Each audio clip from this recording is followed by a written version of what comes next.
lot of people over there. I just don't see them. They're behind the hangar.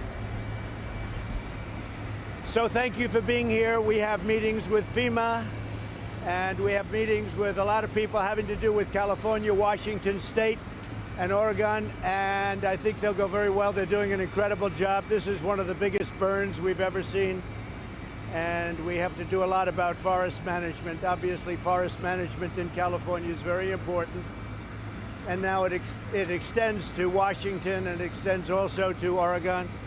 There has to be good, strong forest management, which I've been talking about for 3 years with the state, so hopefully they'll start doing that. In the meantime, we're helping them out in a very big way. We have the best people in the world doing this. We have all of our people from FEMA. We have law enforcement here. We have the Army Corps of Engineers. We have basically some other military and military operatives that do this. And I'm going to meet with the governor right now, Gavin Newsom. We've worked very well together. I've approved the emergency declaration, as you know. And I think we'll have a very good meeting. I think you're going to be able to go in, take a few pictures, a shot. We may or may not keep you there. As far as I'm concerned, I'd be okay with it, but maybe the state would rather not have that, and that's okay with me too. So we're going to go in right now. Then we're going, as you know, to Arizona.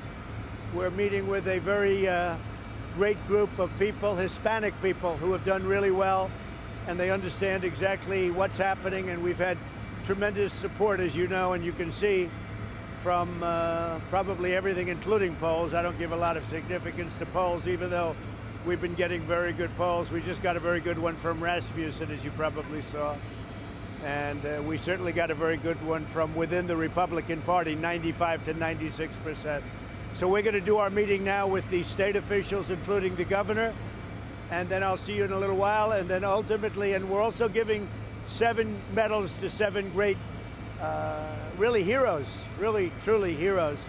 And I look forward to doing that. We'll be doing that. We're going to have a little bit of a press conference inside. Okay? What would you like to see specifically done on the issue of forest management? And is it possible that it's also forest management and climate change? It's both things well, at the same time. I think something's possible. I think a lot of things are possible. But with regard to the forests, when trees fall down after a short period of time, about 18 months, they become very dry. They become really like a matchstick, and they get up, you know, there's no more water pouring through, and they become very, very, they just explode.